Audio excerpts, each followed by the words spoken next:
নমস্কার,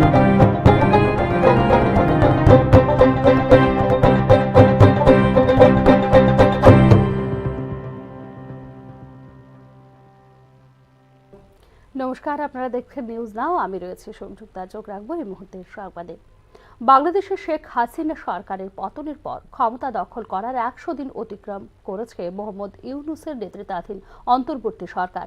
তবে এক্ষেত্রে সরকারের দেওয়া প্রতিশ্রুতিগুলির কোনো রকম অগ্রগতি না থাকার কারণে নতুন সরকারের উপর প্রশ্ন তুলতে শুরু করেছেন দেশটির সাধারণ মানুষ। বাংলাদেশে গণ আন্দোলনের মুখে শেখ হাসিনা ক্ষমতাচ্যুত হওয়ার পর এখন থেকে 100 দিন আগে যাত্রা শুরু করেছিলেন অধ্যাপক ডক্টর মোহাম্মদ ইউনূসের নেতৃত্বাধীন অন্তর্বর্তী সরকার। গণ অভ্যুত্থানের ঠিক 3 দিনের মাথায় গঠিত সরকারের প্রতি তখন সাধারণ মানুষকে সমর্থন দিতে যেমন দেখা গিয়েছিল, তেমনি প্রত্যাশাও ছিল বিপুল। সরকারের পক্ষ থেকেও আইন শৃঙ্খলা, দ্রব্যমূল্য, অর্থনীতি, নির্বাচন সহ বিভিন্ন বিষয়ে দ্রুত পরিবর্তন আনা সহ নানান প্রতিশ্রুতি দেওয়া হয়েছিল। কিন্তু 3 মাস পর এসে সরকারের সেসব প্রতিশ্রুতির মধ্যে অনেকগুলোতেই তেমন কোনো অগ্রগতি লক্ষ্য করা যাচ্ছে না, যা নিয়ে হতাশা ও ক্ষোভ দেখা যাচ্ছে সাধারণ মানুষের মধ্যে। বিশ্লেষকদের মতে আইন শৃঙ্খলা পরিস্থিতি ও দ্রব্যমূল্য নিয়ন্ত্রণের ক্ষেত্রে সরকার কার্যকর কোনো ভূমিকাই রাখতে পারেনি। যদিও উপদেষ্টারা বলছেন একের পর এক আন্দোলন বিক্ষোভের মধ্যেও তারা লক্ষ্য অর্জনের সর্বোচ্চ চেষ্টা চালিয়ে যাচ্ছেন, যার ফল আগামী 3 মাসের মধ্যেই পুরোপুরি দৃশ্যমান হবে। এছাড়া পরিস্থিতি স্বাভাবিক না হওয়া পর্যন্ত তাৎপর্যপূর্ণভাবে সেনাবাহিনীকে মাঠে রাখার সিদ্ধান্তের কথাও জানিয়েছে সরকার। দায়িত্ব গ্রহণের পর সরকারের পক্ষ থেকে যে বিষয়টির উপর সবচেয়ে বেশি গুরুত্ব দিতে দেখা গেছে সেটি হলো রাষ্ট্র সংস্কার। জাতির উদ্দেশ্যে দেওয়া ভাষণেও প্রতিবার রাষ্ট্র সংস্কারের প্রতি বিশেষ গুরুত্ব দিতে দেখা গেছে প্রধান উপদেষ্টা অধ্যাপক ডক্টর মোহাম্মদ ইউনূসকে। জনস্বার্থের বিপরীতমুখী এক কাঠামোর উপর দাঁড়িয়ে দেশ পুনর্গঠনের কাজে হাত দিতে হয়েছে, যেখানে জনগণই সত্যিকারের অর্থে সব ক্ষমতার উৎস বলে গত 25 আগস্ট জাতির উদ্দেশ্যে দেওয়া প্রথম ভাষণে বলেছিলেন অধ্যাপক ইউনূস। গণ অভ্যুত্থানের 1 মাসের মাথায় সংবিধান, নির্বাচন ব্যবস্থা, পুলিশ, বিচার বিভাগ, দুর্নীতি দমন ও জনপ্রশাসনের সংস্কারে 6টি আলাদা কমিশন গঠন করে সরকার।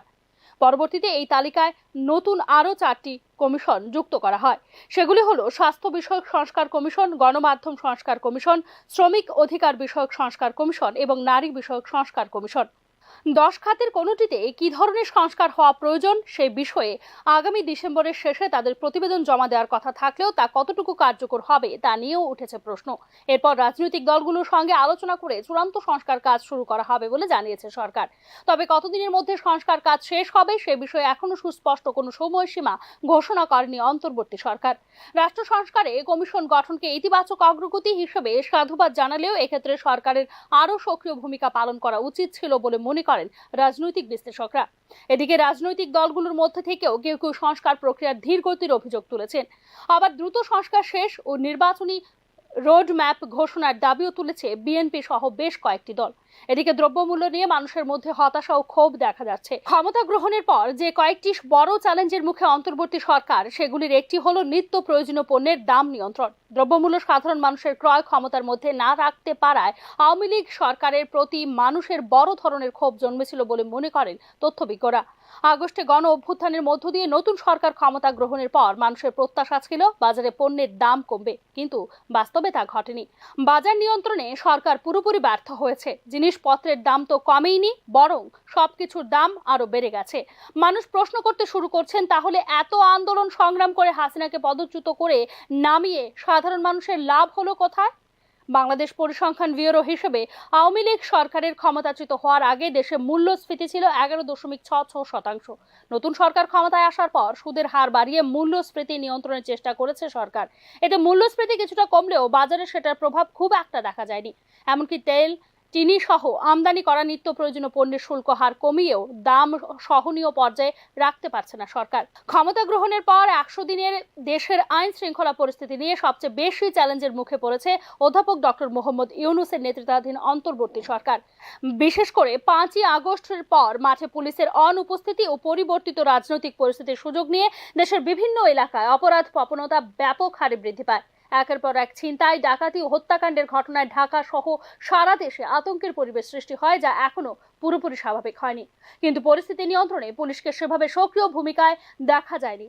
আবার এটাও বাস্তব যে 5 আগস্টের পর হামলার শিকার পুলিশ ফাঁড়ি ও থানাগুলোকে পুরোপুরি গুছিয়ে আনা সম্ভব হয়নি এখনো পর্যন্ত। এদিকে গত 3 মাসে গণপিটুনিতে সারা দেশে অন্তত 68 জন মানুষ নিহত হয়েছেন বলে জানিয়েছেন দেশটির বেসরকারি মানবাধিকার সংস্থা। একই সময়ে কমপক্ষে 78টি ধর্ষণের ঘটনা ঘটেছে বলেও জানায় সংস্থাটি। এছাড়া আওয়ামী লীগের নেতাকর্মী ও সংখ্যালঘু সম্প্রদায়ের অনেকেই হামলা ও লুটপাটের শিকার হয়েছেন বিভিন্ন স্থানে। সব মিলিয়ে দেশের আইন শৃঙ্খলা পরিস্থিতি কতটা সরকারের নিয়ন্ত্রণে আছে প্রশ্ন উঠেছে তা নিয়েও। বাংলাদেশের পরবর্তী জাতীয় নির্বাচন সুষ্ঠুভাবে সম্পন্ন করার প্রতিশ্রুতি দিয়েছিল অন্তর্বর্তী সরকার। এই লক্ষ্যে গত অক্টোবরে নতুন নির্বাচন কমিশন গঠনের সার্চ কমিটিও গঠন করা হয়েছে, যার মধ্য দিয়ে আনুষ্ঠানিকভাবে নির্বাচনমুখী যাত্রা শুরু হয়েছে বলে জানিয়েছে অন্তর্বর্তী সরকার। গুরুত্বপূর্ণ রাষ্ট্রীয় সংস্কার শেষে নির্বাচন করা হবে বলে দাবি করেছে সরকার, কিন্তু সংস্কার শেষ হতে কতদিন লাগবে সেটি এখনো স্পষ্ট নয়। সংস্কারের গতি ঠিক করে দেবে নির্বাচন কত দ্রুত হবে বলে জানিয়েছে অন্তর্বর্তী সরকার প্রধান অধ্যাপক ইউনূস। শপথ নেওয়ার পর থেকে অধ্যাপক ইউনূসের নেতৃত্বাধীন সরকার অগ্রাধিকারের ভিত্তিতে যে কাজটি সম্পন্ন করার কথা বলে আসছে সেটি হলো জুলাই আগস্টের গণহত্যার বিচার। অন্তর্বর্তী সরকারের প্রাথমিক তালিকা অনুযায়ী আন্দোলন চলাকালে 3 সপ্তাহে 850-র বেশি মানুষ নিহত হয়েছেন, যাদের বেশিরভাগই মারা গেছেন গুলিতে। হত্যার ঘটনায় ইতিমধ্যেই কয়েক শতাধিক মামলা হয়েছে, যেগুলিতে দোষী সাব্যস্ত করা হয়েছে পুলিশের সদস্যের পাশাপাশি সাবেক প্রধানমন্ত্রী ও আওয়ামী লীগ সভাপতি শেখ হাসিনা সহ দলটির বিভিন্ন পর্যায়ের নেতাকর্মীদের। সাবেক প্রধানমন্ত্রী শেখ হাসিনাকে ফিরিয়ে দেবার জন্য ভারতের উপর কূটনৈতিক এবং আন্তর্জাতিক মহল থেকে চাপ সৃষ্টির চেষ্টা করেছে মোহাম্মদ ইউনূস নেতৃত্বাধীন অন্তর্বর্তী সরকার। ক্ষমতা গ্রহণের 3 মাস পূর্তিতে সম্প্রতি নিজেদের বিভিন্ন কাজের অগ্রগতি প্রতিবেদন প্রকাশ করেছে অন্তর্বর্তী সরকার। সরকার মনে করে যে ক্ষমতায় বসার পর 3 মাসে তারা প্রশাসনিক ক্ষেত্রে শান্তিপূর্ণভাবে পরিবর্তন আনতে সক্ষম হয়েছে। একইভাবে দেশের ভঙ্গুর অবস্থা থেকে অর্থনীতি বেশ খানিকটা উদ্ধার করা সম্ভব হয়েছে বলেও দাবি করেছে অন্তর্বর্তী সরকার। তবে দ্রব্যমূল্য, আইন শৃঙ্খলা, প্রশাসন সহ অনেক ক্ষেত্রেই যে সংকট রয়েছে সেটি অবশ্য স্বীকার করেছে মোহাম্মদ ইউনূসের নেতৃত্বাধীন অন্তর্বর্তী সরকার। সার্বিক পরিস্থিতিতে বাংলাদেশের রাজনৈতিক এবং অর্থনৈতিক গতি প্রকৃতি কোন দিকে ধাবিত হয় সেদিকে নজর রয়েছে বিশ্বের অন্যান্য রাষ্ট্রগুলির। Bureau report, news now. এদিকে জঙ্গলে লাকড়ি সংগ্রহ করতে গিয়ে নিখোঁজ হওয়ার পর খুন হন গৃহবধূ সুন্দরম ত্রিপুরা। মৃতদেহে অনেকগুলি আঘাতের চিহ্ন রয়েছে, তাই পরিকল্পিতভাবে তাকে খুন করা হয়েছে বলে অভিযোগ করেছেন মৃতার পরিবারের লোকজন। এই ব্যাপারে কাউকে এখনো গ্রেফতার করা হয়নি, তবে একটি খুনের মামলা হাতে নিয়ে তদন্ত শুরু করা হয়েছে বলে জানিয়েছে মনুবাজার থানার পুলিশ। জানা যায় মনুবাজার থানাধীন বাগমারা ভিলেজের চৌধুরী পাড়ার তপনজয় ত্রিপুরার স্ত্রী সুন্দরম ত্রিপুরা রবিবার দুপুরে জঙ্গলে লাকড়ি সংগ্রহ করতে গিয়ে সন্ধ্যা পর্যন্ত ফিরে না আসায় পরিবারের লোকজনদের সন্দেহ হয়। অনেক খোঁজাখুঁজির পর রাতে গভীর জঙ্গলে তার মৃতদেহ দেখতে পেয়ে মনুবাজার থানায় খবর দিলে পুলিশ এসে মৃতদেহটি উদ্ধার করে সাবরুম মহকুমা হাসপাতালে ময়নাতদন্তের জন্য পাঠায়। জঙ্গলে মৃতদেহ উদ্ধারের ঘটনা সম্পর্কে বিস্তারিত জানিয়েছেন মনুবাজার থানার পুলিশ। বাগমারা থেকে যে তার বাড়ি বাগমারা চৌধুরীপাড়া, এখান থেকে 1 কিলোমিটারের মতো দূরে এটা জঙ্গলে। তো তাদের বক্তব্য অনুযায়ী ছিল যে দুপুরবেলা খাওয়া দাওয়া করছে, মহিলা লাকড়ি আনতে গেছিল জঙ্গলে। তো সন্ধ্যা পর্যন্ত আয়না দিকটা তারা খোঁজাখুঁজি করছে, আর 7:30-8টার দিকে যে খুঁজতে যে ডেড বডি পাইছে। তো লাকড়ি যেখানে পাওয়া গেছে স্যার, এটা একটা গালু একটা টিলার মধ্যে পাওয়া গেছে। তার মাথাতে ইনজুরি আছে, গালে ইনজুরি আছে, আর উপরে। বকেয়া স্কলারশিপ মিটিয়ে দেবার দাবিতে আবারও জনজাতি কল্যাণ দপ্তরের দ্বারস্থ হলো উপজাতি ছাত্রছাত্রীরা। উপজাতি কল্যাণ দপ্তরের উদাসীনতায় পরীক্ষার ফিস দিতে সমস্যার সম্মুখীন হতে হচ্ছে তাদের দাবি ছাত্রছাত্রীদের। 1 সপ্তাহের মধ্যে বকেয়া স্কলারশিপ মিটিয়ে দেওয়ার আশ্বাস দিলেও আজ 2 সপ্তাহ পেরিয়ে গেলেও কোনো হেলদোল নেই দপ্তরের।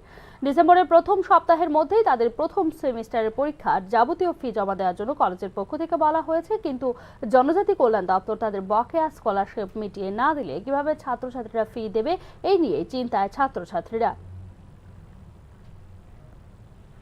কইছে যে ডাইরেক্টর স্যার যে গতবারে আমরা আইছিলাম, এবারে কইছিল যে কলেজ জেনুইন ঠিক হইলে আমরা ফিজিক্যাল ভেরিফিকেশন করিয়া আমরা সবটা মানে চেক করি, আমরা যদি জেনুইন হও স্টুডেন্ট তাহলে আমরা তোমার 1 সপ্তাহের ভিতরে টাকা ঢুকামো। তারপরে হেরা আমরা কলেজে গেছিলাম, 1 তারিখ নভেম্বরে ওইখান থেকে অফিস থেকে ভেরিফিকেশনের লেগে গেছিলাম অপু দেবনাথ আর আসলো কেশব কর। এখন পর্যন্ত 1 তারিখ গেছিলাম, এখন আজকে কত তারিখ 18 তারিখ, তারা কইছে 1 সপ্তাহের ভিতরে হইব, 1 সপ্তাহ তো অনেক হয়ে গেছে, এখন 3 সপ্তাহ হইব, এখন পর্যন্ত কিছু টাকার ব্যবস্থা হয়েছে না স্কলারশিপে। তাহলে আমরা অনেক কলেজের থেকে প্রেসার দিতেছে তোমরা যে ডিসেম্বরের ফার্স্ট উইক থেকে ভিতরে আমরা কলেজের ফিসটা ক্লিয়ার করো। এখনকার মতো সংবাদ এখানেই শেষ করছি। অন্যান্য আপডেটস পেতে চোখ রাখুন নিউজ নাও এর পর্দায়।